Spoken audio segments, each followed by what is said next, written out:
Bonjour tout le monde, un plaisir de vous retrouver à notre rendez-vous habituel. Alors ici Marjorie Théodore au micro. Savez-vous ce qu'est la charge mentale? Est-ce que vous vous sentez débordé? C'est le sujet d'aujourd'hui. Nous allons parler de toutes ces fonctions invisibles, non rémunérées, qui chargent notre esprit.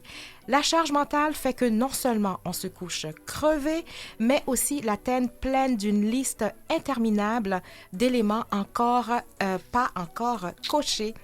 Pour aider, Marthe Saint-Laurent vient de nous faire paraître le guide déculpabilisant. Là, ça déborde.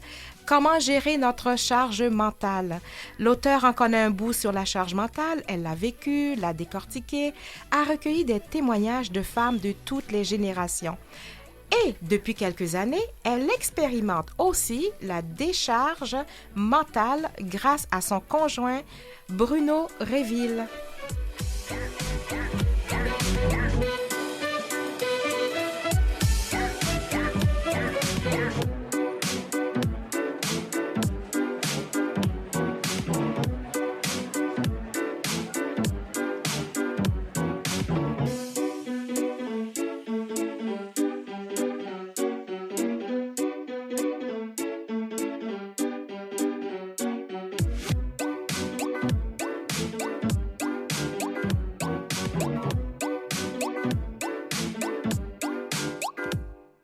Bonjour Marthe Saint-Laurent. Bonjour Marjorie.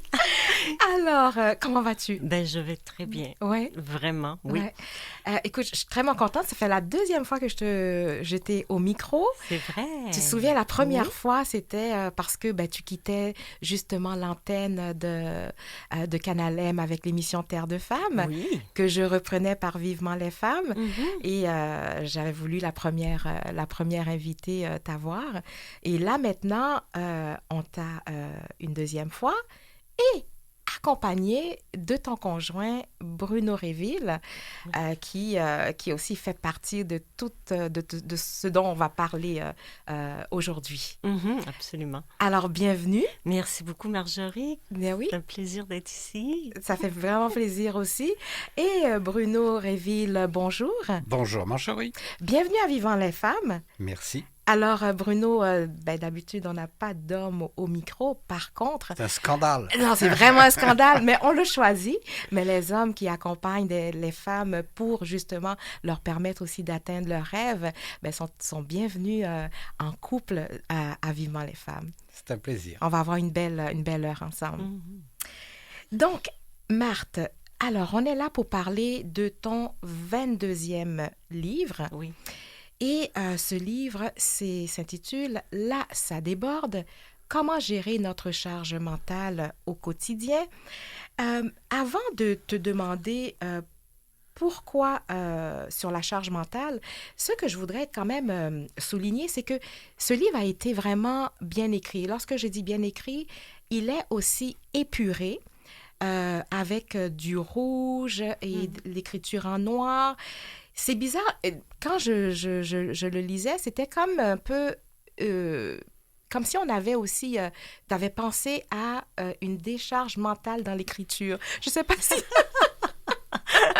Alors, je ne sais pas si c'est le premier commentaire comme ça, mais je le lisais de façon aérée, puisque les titres et tout sont en rouge, et puis avec aussi ce qu'on fait lorsqu'on a des post-it. Oui. Alors, c'était bien. Donc, est-ce que c'était pensé comme ça?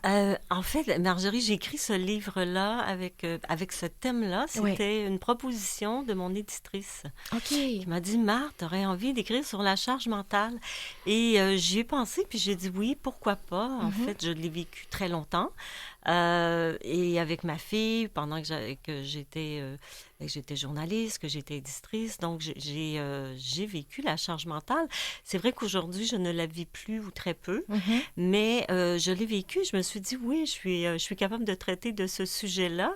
Et aussi, la proposition de mon éditrice, c'était de le faire, oui, de manière épurée et que ce soit facilement consultable, qu'on puisse le consulter. Exactement. Alors, oui, j'ai créé des visuels comme des bulles de pensée et la mise en page et la couverture je dois avouer c'est extraordinaire le travail qui a été fait. La couleur a été décidée par mon éditeur et je trouve qu'effectivement, ça donne, ça fait un livre vivant.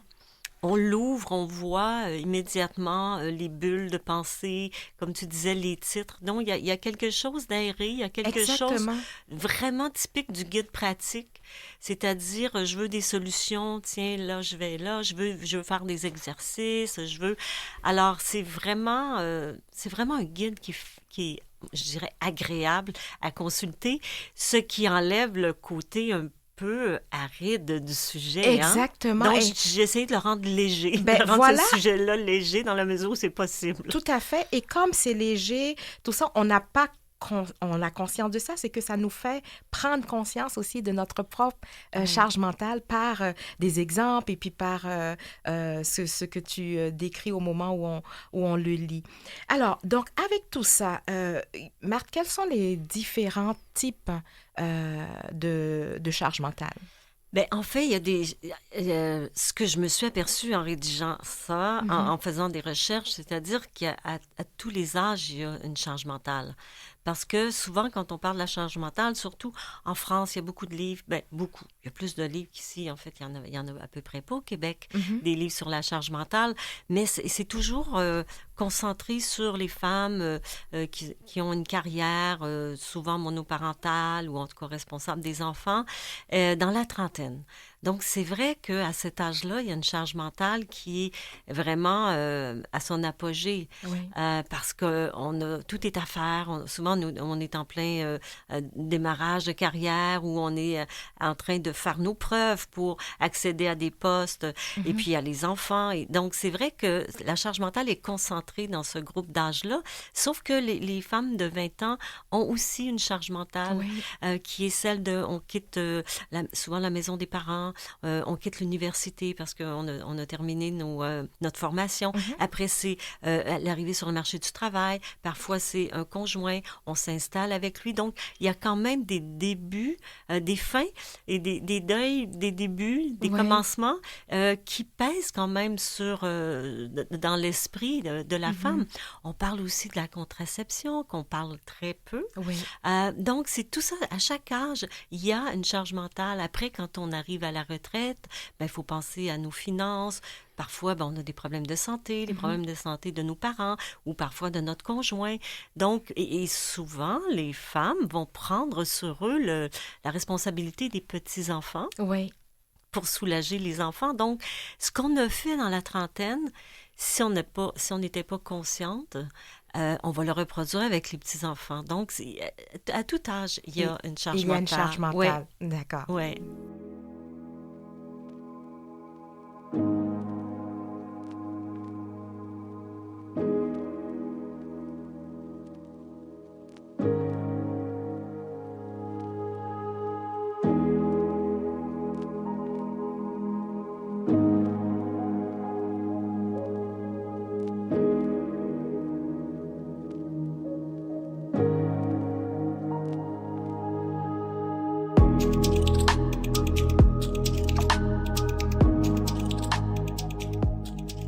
Marthe, est-ce que la charge mentale est plus difficile à notre époque? Est-ce qu'il y en a plus? Ah oui, il y en a plus avec les réseaux sociaux, avec tout ce qu'on ne voit pas. Oui, il y en a plus, puis il y a beaucoup d'anxiété aussi. Oui. On parle j'ai un chapitre d'ailleurs sur l'anxiété, l'anxiété reliée à l'écosystème, l'anxiété aussi reliée aux problèmes de santé depuis 2020, les bactéries et tout. D'ailleurs, en 2020, tout a éclaté dans le sens que les mères se retrouvent à la maison à faire l'école aux enfants. Souvent, devaient également travailler de la maison. Alors, elles n'avaient pas de répit. Et ça a fragilisé sur le plan émotionnel, psychologique et physique beaucoup, beaucoup, beaucoup de femmes. Alors oui, la charge mentale, je dirais qu'elle est plus grande et elle est plus difficile à gérer. Donc, c'est comme ça qu'on se retrouve avec des femmes qui prennent beaucoup d'alcool pour justement faire diminuer la pression, la vente d'antidépresseurs encore augmenté. Oui. Les chiffres sont absolument hallucinants. Donc oui, la charge mentale a augmenté et on en a plus parce que le soir, il y a encore les courriels qui rentrent. Ce qu'on n'avait pas à Exactement. notre époque. Tout à Tu fait. sais, on arrivait chez nous, c'est fini. Ben oui. Là, ben c'est les C'est courriels, constamment. les courriels, Ouais. les textos. Mhm. Je veux dire, ça n'arrête pas. On travaille les En week-ends, on vacances. travaille, oui, en Ouais. vacances. Donc, il Ouais. y a plus de, il y a plus d'arrêt. D'arrêt possible. Et puis, cette vitesse constante Oui, puis on de s'en notre aperçoit époque. pas. Oui, ouais, Mhm. c'est extrêmement difficile.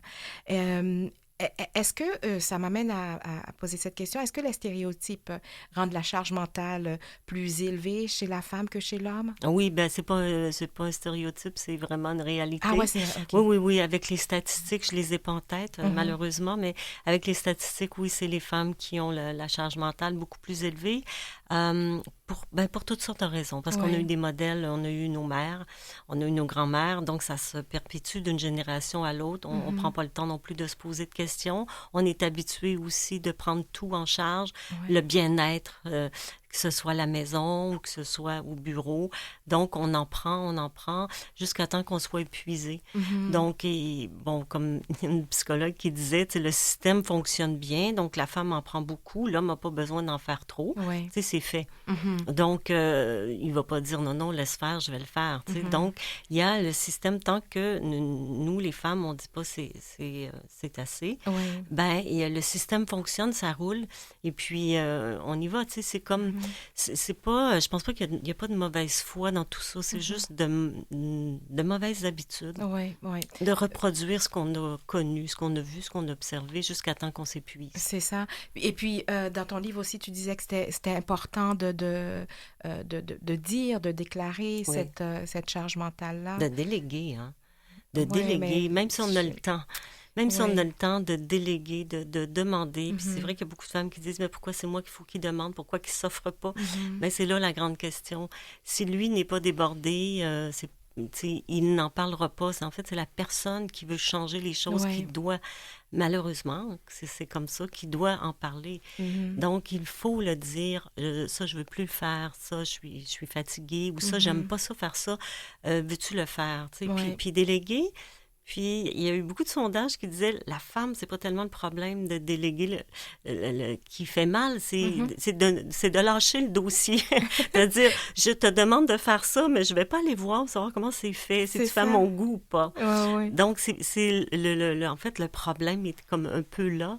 Pas Ouais. tellement de demander comme de se détacher Ben du résultat Ben, final. c'est de se détacher. Puis, je parlais avec une collègue de travail, justement, sur le sujet de l'émission. Et puis, là, toutes les deux, on avait un comportement pareil. Alors, lorsqu'on quelqu'un vient faire le ménage chez nous, donc, normalement, ça devrait nous enlever une charge mentale, mais on fait le ménage avant Ben que la femme de ménage arrive ou l'homme de ménage. Donc, ça veut dire que on s'enlève pas cette Non. pression.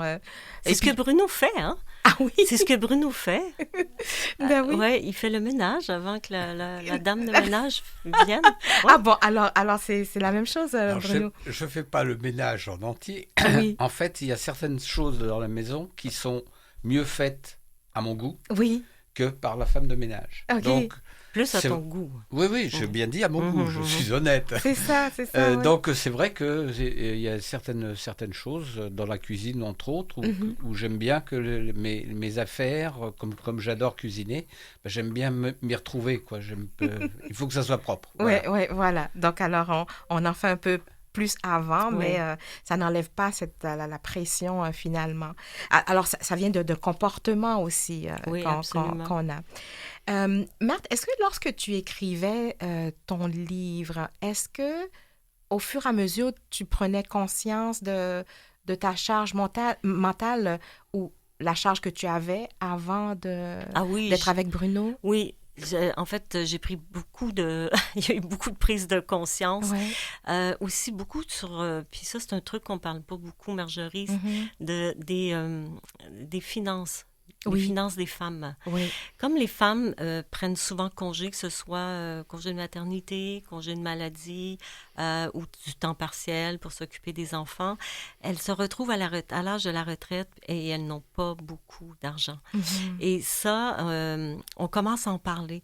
Tu sais, en Ontario, en Toronto, en fait, en Ontario, il y a un sondage qui a été fait et puis un journaliste a tiré la conclusion qu'une femme doit travailler jusqu'à l'âge de 74 ans pour avoir un revenu identique à un homme. OK, wow. Donc, écoute, puis quand on a 30 ans, on pense pas à ça. Hein. Oui. On pense pas à ça, on fait du temps partiel, on court à droite, à gauche, on essaie de pallier à tout.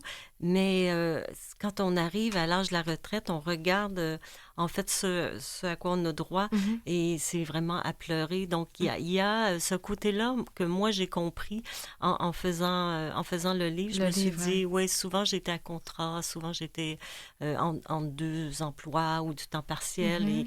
Et c'est vrai que je vais arriver bientôt à la retraite, puis je me rends compte que c'est moins ce qu'on aurait dû avoir, même finalement. Si j'ai travaillé beaucoup. Beaucoup, oui. Même j'ai travaillé toute ma vie. Donc, il y a cette réalité-là. Puis oui, j'ai vu aussi comme sur la santé physique, psychologique, émotionnelle, on devient beaucoup plus fragile parce qu'on en a tellement pris. Oui. On a tellement pris sur nous que... c'est des prises de conscience que j'ai faites. Non, j'en doute pas. Moi aussi, d'ailleurs, merci pour l'écriture de ce livre. Mais je vois que beaucoup aussi, c'est au niveau du comportement à changer. Puis, tu le dis aussi à maintes reprises dans le livre, la prise de conscience qui amène aussi un changement de comportement aussi qu'il faut adopter. Oui. On parle de charge mentale, souvent on pense aux mères qui ont des enfants et tout ça. De la charge mentale d'une personne qui est célibataire. Oui. J'aimerais ça t'entendre là-dessus. Oui, en fait, j'ai aussi découvert que les célibataires avaient une charge mentale.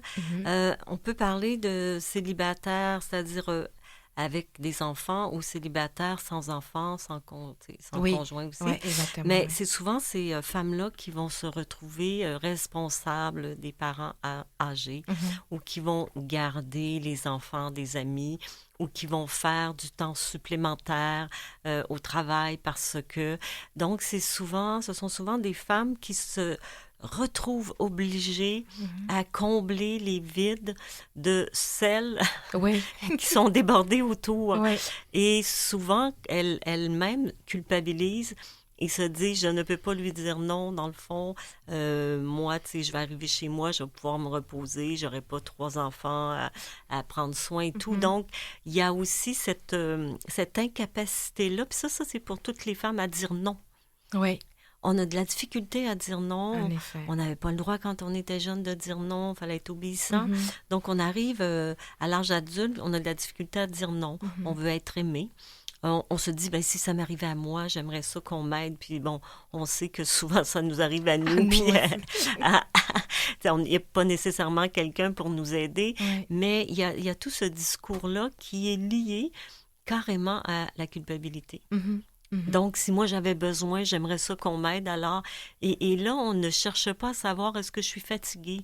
Oui, j'ai le temps, mais est-ce que j'ai envie? Ces questions-là, Marjorie, on ne se les pose à peu près jamais. Non, c'est vrai. C'est comme quelqu'un a besoin... j'ai rien à faire, OK, je vais y aller. Voilà. Mais il faut savoir, est-ce que j'ai envie? Est-ce que je peux simplement aussi rester chez moi et rien faire? Ben oui, puis la personne peut trouver une autre solution. Absolument. Puis c'est un peu ce que je dis aussi aux grands-mères. Oui. Tu sais, on le fait pour les enfants, puis pour les petits-enfants, puis les petits-enfants, puis je me dis tout le temps, pas au prix de votre santé. Exactement. T'sais, la journée que vous ne serez plus là, ils vont bien trouver quelqu'un d'autre pour garder, bien sûr. pour garder les petits-enfants. Donc, il y a... mais tu vois, il y a cette mentalité-là d'attendre d'être à bout, d'être malade pour, comme, en quelque part, pas avoir le choix de dire non. Oui. Pour justifier ce non-là, je ne veux pas, je n'ai pas envie. C'est ça. Ou, tu sais, c'est pas moi qui a fait... Moi, j'ai éduqué ma famille, je vais pas éduquer mes petits-enfants. Tu sais, il y a plein de trucs comme ça qu'on peut dire, puis aussi ne pas nécessairement se justifier non plus. Tu sais, non, je veux pas. Ça se dit, hein? Tout à fait.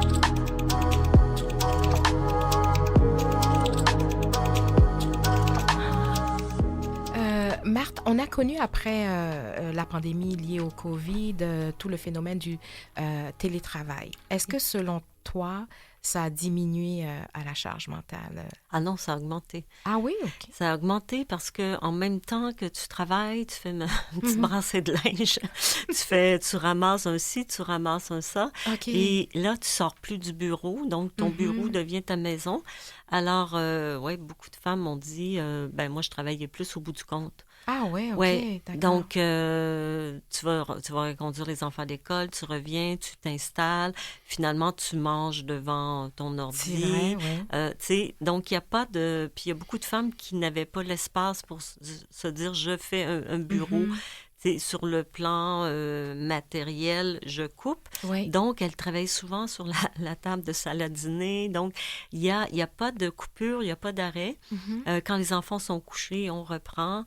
Donc, non, je pense que ça a ajouté à la charge mentale. Le seul truc, c'est qu'il n'y avait plus le déplacement. Oui. De dire, je vais être prise dans la circulation, tout ça, Exactement, où il n'y a ouais. plus le temps pour se déplacer. Mais au-delà de ça, non, les études ont démontré que ça avait été encore plus néfaste sur la vie des femmes de travailler à la maison. C'est vrai, c'est incroyable parce que, je veux dire, ce modèle-là maintenant qui est presque privilégié par toutes les entreprises, c'était pour améliorer les conditions comment je veux dire, familiales et tout, mais finalement, ça augmente en bout de ligne. Oui, parce en fait, on peut en prendre plus, on a plus de temps. De temps, exactement. Puis on ne compte plus nos heures. Ouais. Tu sais, quand tu vas au bureau, tu arrives, je sais pas, à 9 heures, tu repars Bien sûr, à 5 heures. Mais quand tu es chez toi, il n'y en a plus d'heures. Oui, oui. Donc, tant qu'il y a du travail, tu le fais.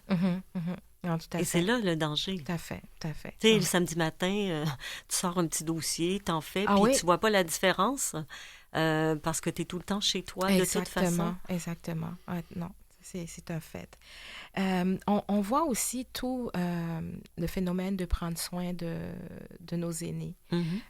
Comment, parce que c'est pas une nouvelle charge mentale, elle était là, mais maintenant on propose que les aînés, la rétention des aînés à la maison, etc. Donc, tout ce contexte-là, ça ajoute encore à une charge mentale. Oui, puis on a observé aussi que les aînés des familles, donc les filles, avaient cette charge mentale-là dès la naissance, c'est-à-dire que les parents projetaient sur cette première enfant-là toutes leurs, comment je pourrais dire, leurs inspirations.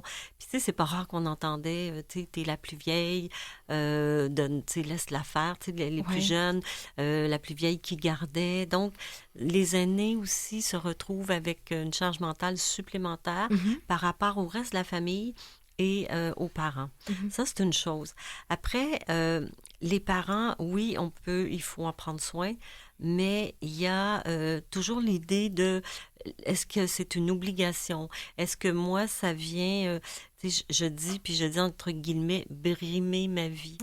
C'est-à-dire, est-ce que moi, ma qualité de vie, je la mets en péril pour prendre soin de mes parents? Ça, c'est quand même une question à se poser.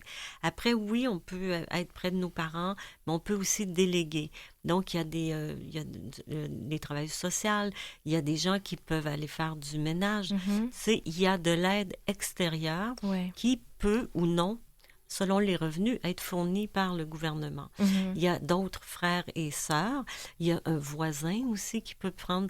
Donc, l'idée n'est pas de se décharger ou de dire je veux pas, mais toujours de regarder sa qualité de vie à soi.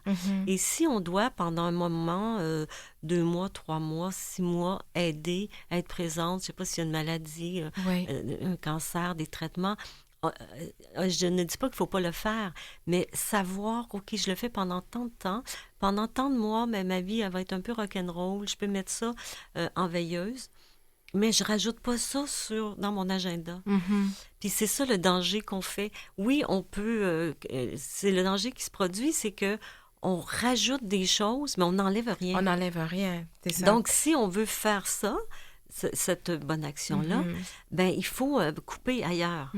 Et puis, il faut le faire pendant un moment, puis après, on délègue. On dit, OK, moi, je suis capable physiquement, émotionnellement, psychologiquement, de le faire pendant 3 mois. OK, qui après va prendre la relève? Tu sais, l'idée n'est pas de tasser tout le monde, puis de dire « je ne pense qu'à moi », mais c'est de dire, tu sais, c'est un peu comme dans l'avion, Marjorie, tu sais, ils disent « mettez votre masque en cas d'urgence, puis après ça, vous penserez aux enfants ». Puis tout le monde est comme « waouh, mais écoute, c'est le gros bon sens. C'est ça. Si toi, t'es pas bien, tu peux pas aider les autres. Fait que c'est pour ça qu'il faut de plus en plus commencer à penser à nous. Est-ce que moi, je suis en santé? Est-ce que moi, je suis équilibrée? Est-ce que moi, je vais bien? Est-ce que moi, j'ai l'énergie pour justement aider? Puis si je n'ai pas ça, là, ben écoute... Exactement. Mais on en enlève. Mais comment on peut enlever le sentiment de culpabilité aussi? Ah, le beau sentiment de culpabilité. Je l'aime, celui-là. Ben, tu sais que j'ai écrit un livre qui s'appelle « Pour en finir avec le jugement des autres et la culpabilité ». Ben, la culpabilité, c'est en fait de revenir à nous et d'être honnête dans notre observation. Le miroir, est-ce que j'ai envie? Est-ce que je suis capable? Est-ce que c'est au-delà de mes capacités? De me détacher du jugement des autres, de ce qu'on attend de moi. De toujours me ramener à moi, de dire c'est quoi moi dans mes possibilités? C'est quoi moi dans mon énergie? Ce que les autres en pensent, ben il faut s'en détacher. Et c'est comme ça qu'on coupe la culpabilité. Parce que, puis souvent, tu sais, la culpabilité vient de nous, tu sais, qu'on voudrait donc avoir plus d'énergie, puis on voudrait donc aider celle-là, puis ramener l'autre, tu vois. Fait que des fois, c'est nous-mêmes qui la créons, la culpabilité, la déception, de dire comment ça que je suis pas capable. Des fois, elle vient pas toujours des autres, la culpabilité. Non. Ça, c'est intéressant. Très intéressant.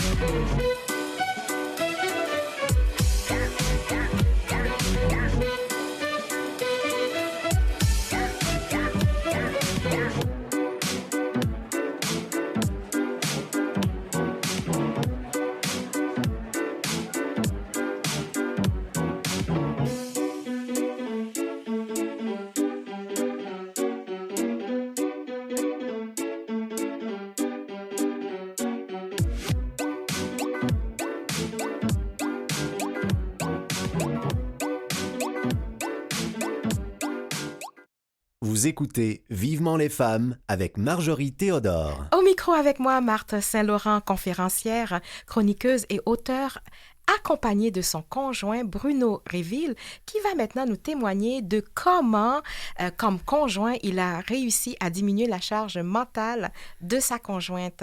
Alors, Bruno, maintenant, c'est à ton tour de répondre à de nombreuses questions. D'abord, comment tu as pris conscience, en tant qu'homme, de la charge mentale de ta conjointe? Comment j'en ai pris conscience? Je crois que j'ai déjà mon bagage professionnel qui m'a beaucoup aidé, par le fait que j'étais directeur d'établissement hôtelier avec ou sans restaurant. Donc j'ai été habitué pendant pratiquement 50 ans à gérer justement mes équipes pour faire tourner des entreprises. Quand j'ai rejoint Marthe au Québec il y a 8 ans, je me suis aperçu qu'effectivement, elle ne pouvait pas tout faire. Donc, j'avais une propension assez naturelle, je dirais, à m'impliquer. Et puis, elle a su aussi me laisser faire. Même si au début, il y avait des petits frottements parce que différence de culture. Oui. Donc ça a joué un petit peu, mais voilà, elle a su déléguer. Je crois que le fait de savoir déléguer est très important pour alléger la charge mentale. C'est ça. Mais tu étais proactif par rapport à ça, ou tu attendais que Marthe vienne te le demander? Alors, je ne crois pas qu'elle ait eu beaucoup à me demander. C'est ça. Hein? Non, c'était naturel. Voilà. C'était naturel. Voilà. Moi, je me souviens très bien qu'une fois, c'était au mois de mai, je crois, enfin, à peu près, où je vois une femme tondre sa pelouse. Oui. Puis le gars était à côté, il la regardait faire. J'ai dit à Marthe, elle me dit, bah oui, c'est comme ça. Oui, c'est ça. Comme ça au Québec. Ouais. Ah bon? Chez nous, non. Et c'est vrai que moi, j'ai toujours avec les autres compagnes qui ont partagé ma vie, c'est vrai que j'ai toujours été assez serviable, je dirais. Oui, oui. Voilà. Puis tu avais déjà, de par le métier que tu faisais, tu avais des compétences déjà organisationnelles, donc... Oui, ça, certes, mon métier m'a beaucoup aidé là-dessus. Puis il y a aussi une tâche qui est quand même, enfin, pour la charge mentale, qui est quand même rédhibitoire, c'est la cuisine. Oui, c'est ça. Refaire 3 fois par jour le même processus pour et se poser la question, et qu'est-ce qu'on mange, et de quoi tu as envie, etc., etc. Donc effectivement, oui, j'étais assez favorisé de par mon expérience personnelle et professionnelle. Voilà. Puis maintenant, tu as une plus grande charge mentale, si on peut dire ça comme ça, que Marthe. Alors, Marjorie, pour moi, je n'ai pas de charge mentale. D'accord. C'est bon. Si, j'ai de la charge mentale de penser, je ne sais pas, faire réviser la voiture, à changer les pneus d'été, d'hiver, enfin, etc. Mais je ne considère pas que j'ai vraiment une charge mentale. Bon, pour moi, c'est assez naturel. Alors, ça peut paraître déconcertant, mais... de temps en temps, oui, faire le repas. Quand Marthe me dit, oh, bah, tiens, ce soir, on fait cool, on fait des pâtes. Puis voilà. Mais ça, c'est vrai que j'apprécie de temps en temps. Mais à côté de ça, j'ai pas une impression de charge mentale. Charge mentale, ouais. Non, j'en souffre pas en tout cas. Oui. Puis toi, Marthe, comment tu vis ça, le fait que maintenant, tu te sens beaucoup plus supportée à ça? C'est agréable? C'est désagréable? Écoute, Bruno a parlé d'adaptation et je pense que c'est tout à fait ça. J'ai dû m'adapter parce que il y a quand même une espèce de, je dirais, des avantages à avoir le contrôle. Oui. Tu vois? On gère. Donc, il y a quand même un avantage et on sait où on va, on sait ce qui est fait, on sait comment c'est fait. Donc, j'ai eu, de la difficulté à lâcher prise, à laisser aller. Des fois, c'était pas fait comme moi, je l'aurais fait. Bon, au début, je me suis dit, OK, Marthe, c'est cool, un homme qui prend soin de toi. Bruno, il faut dire qu'il fait le lavage, il repasse. Moi, ça fait 8 ans que je n'ai pas repassé un chemisier. Et écoute, il fait tout. Il range, il plie mon linge, il range dans mes tiroirs. Tu vois, il vient ramasser il ramasse ma robe de chambre. Tu sais, je veux dire, c'est comme si j'étais à l'hôtel. Tu vois, les serviettes. Oui, les serviettes, tu sais, chaque 3 jours, allez hop, sont lavées, c'est tout plié. Tu sais, c'est comme, t'as l'impression d'être à l'hôtel. Oui. Les draps et tout. Et, à un moment donné, je suis tombée dans un truc qui me disait, écoute, je suis comme infantilisée. OK. Tu vois, quand tu prends ta voiture, puis tu ne penses plus à regarder s'il y a de l'essence, ou que tu sais pas de quel côté est le réservoir. Wow. Tu vois, c'est des trucs comme ça. Donc, je me suis aperçue qu'il y a des trucs que je me souvenais plus comment faire. Il y a des trucs que je n'avais plus le réflexe de faire.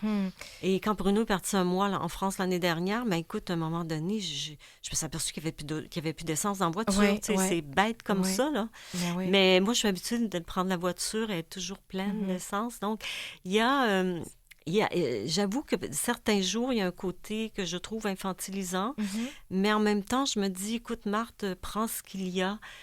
C'est par amour que Bruno fait ça. Il est à sa retraite, faut le dire. Donc, pour lui, c'est son quotidien. Il aime ça. Il le fait parce qu'il aime ça. Mais ça démontre ce que tu dis aussi. Ça démontre comment on est conditionné. Parce que même quand c'est agréable que quelqu'un d'autre le prend, on se sent infantilisé. Oui. Donc, il y a quelque chose qui fait partie de notre condition. Au bénéfice de nos auditeurs, auditrices, je veux rappeler un peu ce qui est dans ton livre à la page 117, la définition de charge mentale, parce qu'on en parle depuis tout à l'heure. Alors, on va le dire parce qu'il y a des gens qui peut-être ne placent pas la signification vraiment de la charge mentale. Donc, alors dans ton livre à la page 117, on dit « En 2018, l'Office québécois de la langue française définissait la charge mentale ainsi.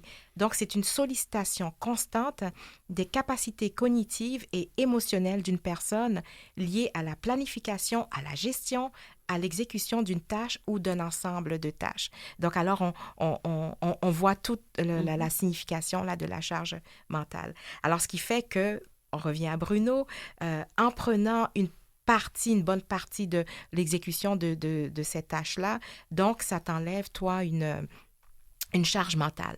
Mais est-ce que, comme Bruno, tu es à la retraite, est-ce que ça aurait été différent selon toi si tu travaillais aussi? Ah oui, Marjorie, quand je travaillais, j'étais pas aussi disponible, bien entendu. Mm-hmm. Et c'est vrai que mes fonctions de directeur d'hôtel m'imposaient des plages horaires complètement démentielles. Je travaillais à peu près en moyenne 12 heures par jour. Oui.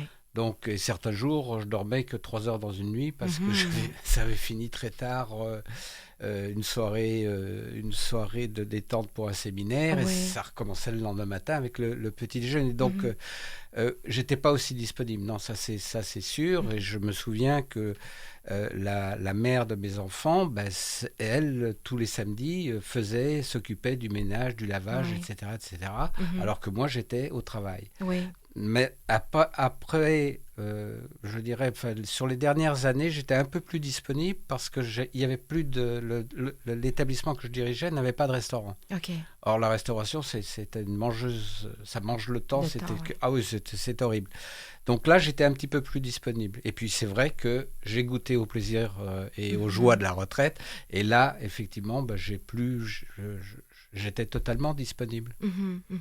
Puis, est-ce que il y a des moments, avec le fait que tu en as pris, est-ce qu'il y a des moments que ça dépasse ou c'est assez contrôlable pour toi? Non, je n'ai jamais senti de dépassement. Non? Okay. Non, jamais. J'ai rarement senti de la lassitude. Oui. C'est un sentiment que je ne connais que très peu. Pour moi, c'est naturel. Je n'ai pas d'autre chose à dire. Je crois que c'est vraiment naturel. Et puis, je le fais... je dirais avec amour, parce que je crois qu'il faut aussi que, comme par exemple la cuisine, c'est vrai qu'un plat qui est fait avec amour, c'est complètement différent d'un plat qui est fait par devoir. Une fois, il m'est arrivé de faire une recette que Marthe m'avait demandée, qui me plaisait pas, je l'avoue, je lui ai dit d'ailleurs, ça me plaisait pas. Eh bien, c'était pas bon. C'était carrément pas bon. Bon, c'est pas arrivé souvent, ça. C'est merveilleux.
Donc, Marthe, est-ce qu'il y a quelque chose de gratifiant à vouloir en faire trop? Oui, il y a quelque chose de gratifiant, c'est on devient indispensable pour tout le monde. Oui. Et on devient la référence. On va appeler une telle, elle sait, elle sait comment faire, on va appeler l'autre telle, elle sait. Donc, on devient au centre des gens, on devient indispensable. Moi, souvent, en salon du livre, quand je fais des dédicaces, je dis, bon, voilà un petit guide pour vous rendre dispensable. Puis, il y a une mère de 3 enfants qui me dit, oh mon Dieu, j'aime assez ça, je vais me le répéter souvent, là, devenir dispensable. Puis, c'est vrai qu'il y a il y a une grosse partie qu'on le fait puis qu'on s'en aperçoit pas Oui. parce qu'on est conditionné. Mais derrière ce conditionnement-là, il y a cette volonté-là d'être aimé Mhm. et d'être au centre de tout. Oui. D'être au cœur de tout, de tout savoir, de tout gérer. Il y a quand même, tu sais, la confiance en soi est liée beaucoup à la capacité de laisser les choses aller, de ne pas tout contrôler. Oui. Et souvent, quand on voit quelqu'un qui est extrêmement contrôlant, qui gère tout au doigt et à l'œil autour de lui ou d'elle, c'est souvent des gens qui manquent de confiance en eux, qui fait qu'ils croient qu'ils ne pourront pas gérer une situation Oui. s'ils ne connaissent pas le dénouement. Mhm. Et ça, c'est quand même très intéressant quand on lit sur la confiance en soi. Donc, il y a ce désir-là, puis souvent, le manque de confiance en soi, Mhm. de dire, ben, moi, je le sais, fait que je vais le montrer, je vais le faire, Oui. je vais le faire, tiens, j'ai 10 minutes, je vais le faire pour toi. Oui, oui, Tu vois? oui. Donc, il y a cette volonté-là d'être au cœur de tout, puis d'avoir de la gratitude, et de la gratitude là-dedans. reconnaissance. Ben oui, Hein? bien sûr. On aime ça, se faire dire, mon Dieu, une chance que tu es là. Mais oui, exactement. Et je te prends au mot, Marthe, une chance que tu es là. Vous êtes le couple au micro. À la page 95, on parle de la culpabilité qu'on peut avoir d'être trop fatigué pour faire l'amour, de trop fatigué pour répondre aux besoins de notre conjoint ou conjointe. Alors, Ça aussi, c'est une vrai? charge. C'est ça? Ça aussi, c'est une charge dont on ne parle pas. Oui. Un peu comme tantôt, j'ai soulevé le moyen contraceptif, Oui. mais il y a aussi cette charge mentale-là, cette charge que j'appelle la charge sexuelle, qu'on vit beaucoup. Puis je pense que je rencontre aucune femme qui me dit non, non, non, moi, j'ai jamais vécu ça. Quand les enfants sont jeunes, qu'on travaille, qu'on est fatigué, il y a le matin cette énergie-là, cette volonté-là de dire Oui. hey, ce soir, je vais faire l'amour, ça va être le fun, je m'ennuie de mon chum. C'est ça. Et puis, ben, après la journée, tu sais, la garderie, l'école, ci, le ça, les devoirs, les repas, puis souvent le conjoint va aider. Oui, bien sûr. Mais il y a toute cette charge-là qui est de rendez-vous, de camp de jour, de dentiste, Ouais. tu vois, des trucs qui sont quelques fois par année, mais qu'il faut aussi prévoir. Donc, il y a tout ça. Et là, on arrive le soir, on est fatigué. Et là, on se dit, on sait que ça fait une semaine, 2 semaines, 3 semaines, tu sais, qu'on n'a Oui. pas l'énergie. Ouais. Puis, on tombe, justement, ça devient pour nous une charge de dire comment je vais me sortir de ça. Ça fait, je sais pas, 5 jours, 6 jours que je dis que je suis fatiguée, ce qui est vrai. Bien sûr. Mais après, bon, parfois, il y a des conjoints qui le comprennent bien. Il y en a d'autres qui font de la pression. Il y en a qui se demandent, ben, est-ce que tu m'aimes encore? As-tu un Exactement. amant? Bon, alors, c'est quand même... C'est une charge additionnelle qu'on vit quand les enfants sont jeunes. Sont jeunes, Ouais. c'est ça. Ouais. Puis on n'en parle pas de ça non plus. Non plus, Un peu comme les finances. Bien sûr, on n'en parle pas. Et Bruno, qu'est-ce que tu as à dire là-dessus? Est-ce que c'est une compréhension en tant qu'homme? Est-ce que c'est quelque chose que tu comprends facilement? Moi, je pense que oui, c'est une compréhension en tant qu'homme, et puis c'est surtout une belle preuve d'amour, de Oui. pouvoir comprendre, de pouvoir accepter que sa conjointe, son épouse, n'est pas disponible. Oui. Bon, il y avait le fameux j'ai mal à la tête. Hein. Oui, bien sûr. Ça, Oui. effectivement, je l'ai entendu, etc. Mais c'est vrai que j'ai appris aussi, je crois que l'expérience de la vie, l'expérience de l'âge fait que on apprend à entendre ce que dit sa conjointe, son épouse, et à comprendre et à accepter. Oui. Je crois que c'est ça, c'est du respect en fait. Il y a beaucoup d'amour, il y a de l'amour, mais il y a aussi du respect. Parce que une femme, c'est vrai qu'un homme, c'est beaucoup plus facile, l'acte sexuel est beaucoup plus facile que pour une femme qui, elle, peut être fatiguée, qui, elle, va avoir des problèmes purement féminins et autres. Donc c'est de l'amour, c'est tout simplement ça. Oui, oui, en effet. vous avez, vous êtes à la retraite, vous avez des loisirs et tout ça. Et puis, Marthe, tu parles bien dans ton livre aussi à la page 99 que même les loisirs peuvent devenir une charge mentale parce qu'on s'en met et tout ça. Comment que vous vous organisez vos loisirs? En fait, on a à peu près les mêmes goûts pour les loisirs, plus ou moins. On est 2 artistes. Bruno, il peint. Fait de la poterie. On aime l'exercice physique. Oui. Bon, alors on fait de la marche. Moi, je fais du jogging. Moi, Toi, tu marches. Ouais. On marche aussi ensemble. On fait du ski alpin. Moins depuis les dernières années, mais bon, on a pratiqué le ski alpin beaucoup. On fait de la raquette. Donc, on y va aussi avec l'énergie. Donc, D'accord. parfois, Bruno va me dire, viens, on va aller faire ça. Puis, tu sais, j'ai vraiment besoin de quelqu'un qui va me dire, oui, tu sais, me pousser un peu parce que moi, j'aurais envie de m'écraser. Alors, il y a des journées comme ça où je vais dire, ah oui, OK. Puis quand on le fait, je dis merci de m'avoir poussé ou de m'avoir proposé. Oui, Tu sais, oui. ça me fait du bien. Et il y a d'autres journées, par contre, où j'ai vraiment pas envie. Puis j'ai dit non. Alors, on va troquer ça pour une autre activité ou Bruno va la faire seul. Mais il y a plus cette... Ce il y a besoin tout plus le ce temps besoin-là. D'accord. Mais ça m'est arrivé de pratiquer des sports qui me plaisaient pas tellement Oui. pour faire plaisir. Comme on va dire acheter la paix. Oui, oui, exactement. Ça parle-tu aux gens, Ah oui, ça, tout à Ouais, fait. acheter la paix. Donc, tu te retrouves à faire des sports qui te plaisent plus ou moins, ou même à la limite qui te font peur. Ah oui. Tu sais, moi, j'avais une amie qui faisait de l'escalade parce que son chum était maniaque. Ben écoute, elle n'en dormait pas pendant 3 jours. Là. C'est pas Fait que, tu possible. sais, c'est pour ça que je dis, oui, Ben oui. le sport, le loisir, ça peut devenir aussi une Ben oui, charge. on est encore dans la Une charge performance. mentale. Ben On oui. on peut parler de la voile pour toi. Oui, la voile, ben oui. Moi, Bruno. j'adore la voile. Bon, mais c'est vrai que je sais que Marthe, ce ne sera pas un plaisir pour elle. Oui, oui. Ça, c'est clair. Ouais, D'accord. ouais, on respecte ça.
Donc, on poursuit dans Ça déborde, la charge mentale. Donc, maintenant, comment trouver des pistes de solutions, Marthe et Bruno aussi?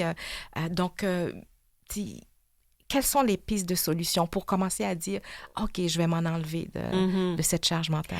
Ben, premièrement, il y a la prise de conscience, c'est-à-dire de reconnaître qu'on est au cœur de tout, puis Ouais. qu'on gère tout. Donc, une fois qu'on a pris conscience de ça, c'est la volonté de se garder du temps pour soi. Mhm. C'est d'accepter déjà de se programmer pour se dire « je ne veux plus vivre comme ça ». Oui. C'est pas changer les choses pour changer les choses parce qu'on dit qu'il faut changer les choses. Mhm. C'est moi, je ressens, j'ai la volonté que ça, j'en veux plus. Et puis, j'en veux plus parce que je veux me garder du temps pour moi. Je veux faire autre chose pendant mes temps libres. Ouais. Premièrement, je veux avoir des temps libres, C'est ça. tu sais, parce qu'on aime ça aussi avoir un agenda plein. Hein. Ça fait c'est comme j'ai tellement de choses à faire, je suis débordée. Tu sais, ça sonne bien.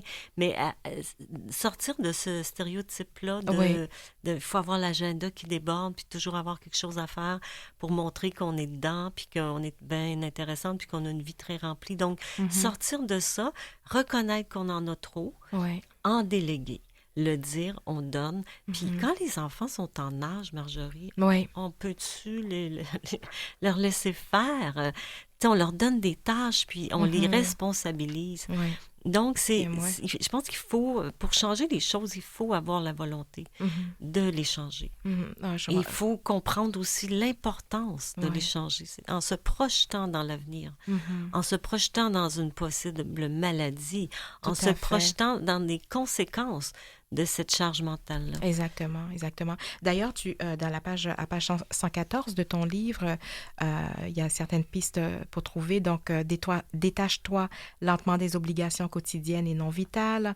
Attends qu'on te sollicite. Cesse d'être les yeux de tous.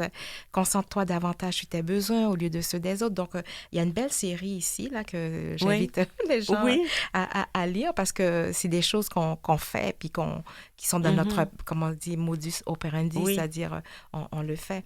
Donc, maintenant que vous êtes en couple là, dans l'émission, j'aimerais que vous donniez des conseils parce que votre couple a l'air d'être quand même en harmonie dans cette décharge mentale.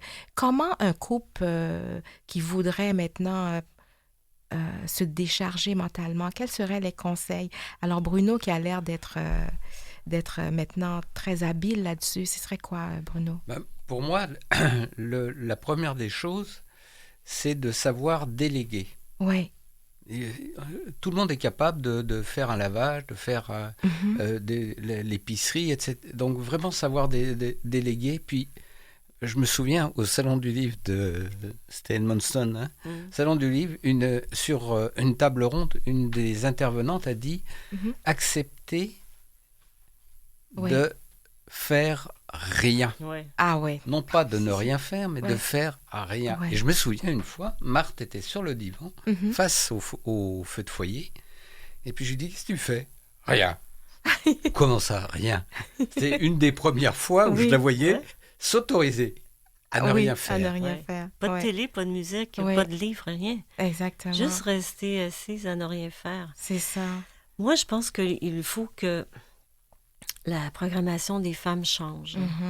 Donc, pour que le couple fonctionne bien, il faut que la femme exprime son trop-plein, qu'on s'assoie. Tu sais, c'est tout le temps la communication, qu'on s'assoit, qu'on se dit. Puis, souvent, Marjorie, je trouve qu'on est, puis même nous, là, Bruno et moi, on n'est pas parfaits. Là. Tout à fait. Je veux dire, il y a encore des jours que, tu sais, je dis, je me sens infantilisée et tout. Ça dure pas longtemps, mais tu sais, je veux dire, il y a quand même des fois que, bon, donc on n'est pas parfait, mais je pense que tout passe par la communication. Puis je sais que ça fait un peu cucu parce qu'on parle toujours de ça, mais on n'en démarre pas, hein, peu importe. Je veux dire, les conflits, les ci, les ça passe par la communication, l'absence ou la bonne ou la mauvaise. Donc, moi, je pense qu'il faut vraiment s'asseoir puis dire, écoute, moi, j'aime pas tellement ça, faire tel truc, tu sais. Puis l'autre va dire, moi, ça me dérange pas. Et souvent, on va faire des choses, puis ça nous dérange, pensant que ça dérange tout le monde. Mais Bien peut-être sûr. pas. C'est ça. Tu vois, moi, faire à manger, je déteste. Bruno adore. Mais imagine que je fais à manger, me disant, lui, il doit pas aimer ça. Ben oui. Tu vois, fait que je pense qu'il faut comme s'asseoir puis dire, bon, voici les tâches. Qui aime quoi? Oui. Respecter les intérêts aussi des autres. C'est ça. Il y a peut-être des choses, chacun. nous, qu'on s'impose que l'autre, ça le dérange pas. Oui, tout à fait. Donc, je pense qu'il faut communiquer pour aller vers un changement puis un équilibre dans le couple et voir, écoute, si les tâches correspondent. Puis après, on peut changer. Tu sais. Tout à fait, tout à fait. Une semaine, ça peut être une personne qui fait le truc. La semaine d'après, c'est l'autre. Ou un mois. Rapidement, Marthe, on termine. Je sais que ça ne te dérange pas d'en parler. Tu as une différence d'âge avec Bruno. Tu as 61, Bruno a 77. Comment tu vois cette période-là que tu devras reprendre de la charge mentale? Est-ce que ça... Oui, écoute, oui, je m'y prépare un peu. Ça peut arriver comme ça peut ne pas arriver. Bizarrement, jusqu'à maintenant, c'est Bruno qui a pris beaucoup soin de moi parce que j'ai eu des problèmes de santé. C'est ça. Donc, on riait bien, puis je disais, c'est moi qui devrais prendre soin de toi, puis en fait, c'est l'inverse. Tu sais. Mais oui, je m'y prépare, et c'est un peu pour ça aussi que je me rapatrie certaines charges dans la maison, en me disant, qu'est-ce que je ferais si Bruno n'était pas là, ou s'il ne pouvait pas le faire. faire. Donc, je m'y prépare, puis je pense que Tranquillement. rendu là, oui, je pense que rendu là, c'est l'amour qui fait le reste. Wow. Alors, ces mots, c'est déjà la fin. Donc, vraiment, merci à tous deux d'avoir accepté notre invitation. Ben, Merci c'était à fort toi, Marjorie. réaliste, vos témoignages. Merci, Marjorie. Merci beaucoup. Ben, merci à vous. Alors, donc, je rappelle que mes invités sont Marthe Saint-Laurent, conférencière, chroniqueuse et auteure du livre Là, ça déborde, comment gérer notre charge mentale au quotidien, paru aux éditions JCL en 2024. Et Bruno Réville, retraité, conjoint de Marthe Saint-Laurent. Alors, merci vraiment, puis ceci met fin à notre émission. Mathieu Tessier à la mise en onde, Lynn Roy à la recherche, Jean-Sébastien Laliberté, chef diffusion technique, et ici Marjorie Théodore qui vous donne un autre beau rendez-vous la semaine prochaine.